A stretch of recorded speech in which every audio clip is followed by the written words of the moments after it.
You lost over $33,000 in the last 10 years, and you weren't scammed. Nobody stole from you. No bad investment. You did it to yourself, one late-night Amazon order at a time. And the craziest part? You don't even remember what you bought.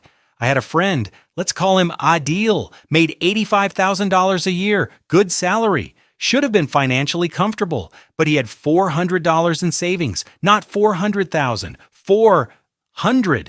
Because every emotion he felt came with a price tag. Bad day, new sneakers, got a promotion, new watch, felt anxious, online shopping until 2 in the morning. He was bleeding money and had absolutely no idea why. And here's the thing, a deal isn't unusual. A deal is most of us.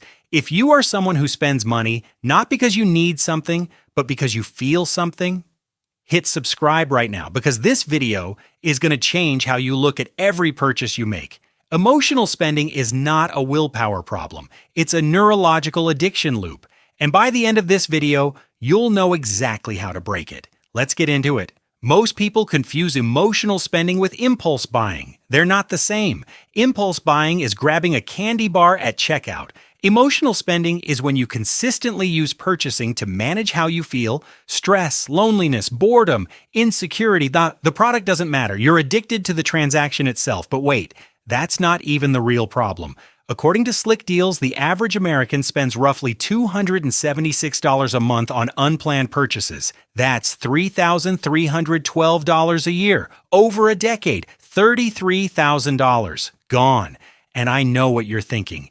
I'll just budget better. Here's the truth most financial influencers won't tell you. If your spending is emotionally driven, a spreadsheet will not save you. A budget tells you what not to spend. It never addresses why you're spending. This isn't a math problem. It's a brain chemistry problem. Here's what's happening in your brain. When you're about to buy something, your brain releases dopamine. But the dopamine doesn't hit when you get the item. It hits during the anticipation, the scrolling, the browsing, the adding to cart. Research from Stanford's neuroeconomics lab confirmed that anticipation activates pleasure centers even more intensely than the reward itself. This is why you feel a rush while shopping but feel nothing when the package arrives. That's called hedonic adaptation. Your brain already got the dopamine. The product was never the point. Now here's where it gets scary.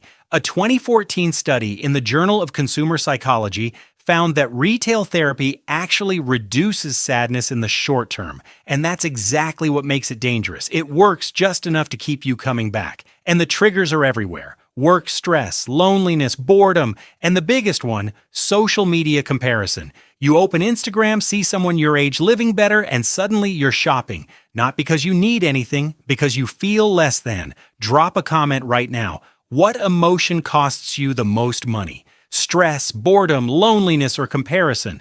I want to see what the most common one is. Now, you might be thinking, just stop buying stuff, have discipline. The American Psychological Association shows that self-control works like a battery. Every decision drains it. By evening, your willpower is at zero. That's called ego depletion. It's exactly why your worst spending happens at night with your phone in hand. And then comes the shame cycle. You overspend, feel guilty. The guilt makes you feel worse. So you spend again to cope.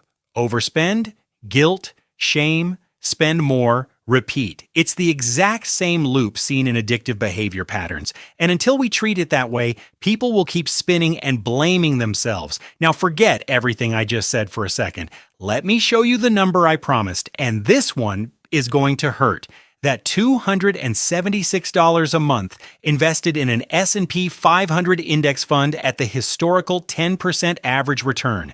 After 10 years, $57,000. After 20 years, $190,000. After 30 years, $570,000. That's a house. That's your kid's college paid in full. That's retiring 5 to 7 years early. And it was drained by a habit your brain told you was no big deal. Every emotion you don't process becomes a purchase. If that number just hit you, smash that like button right now. Not for me. Do it as a promise to yourself that this is the last year you let this happen. Here's exactly how to fix this. Starting this week, step 1, the emotional audit. For 14 days, track every purchase with 4 things. Date, what you bought, cost, and the emotion you felt. Use your Notes app. After 2 weeks, the patterns will hit you like a wall. You'll see exactly which emotions are draining your bank account. That single insight is worth more than any budgeting app ever made. Step 2. The 48-hour rule. Not 24 hours. That's not long enough for emotional urgency to fully clear. 48 hours. If you still want it after 2 full days, buy it guilt-free. I guarantee 70% of those items will be completely forgotten. Step 3.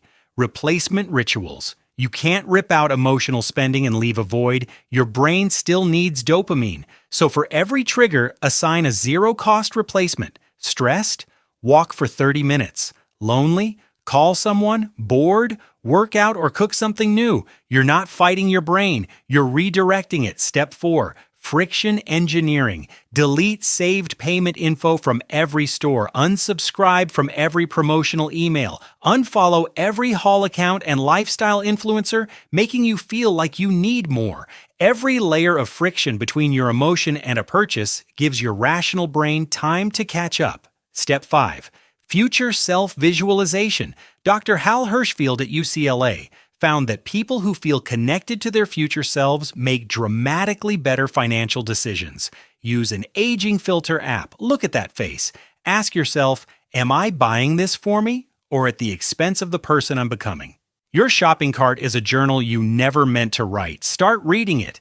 So what happened to Adil? He started tracking his triggers. Within 2 weeks, he realized 90% of his spending happened when he felt undervalued at work. That was it. One emotion. Once he saw the pattern, it lost its power. He built replacement habits, deleted saved cards, unfollowed 30-something accounts. 6 months later, at an emergency fund for the first time in his adult life. Same salary, 0 raises. He just finally understood that his spending was never a money problem. It was an emotional pattern. You're not bad with money.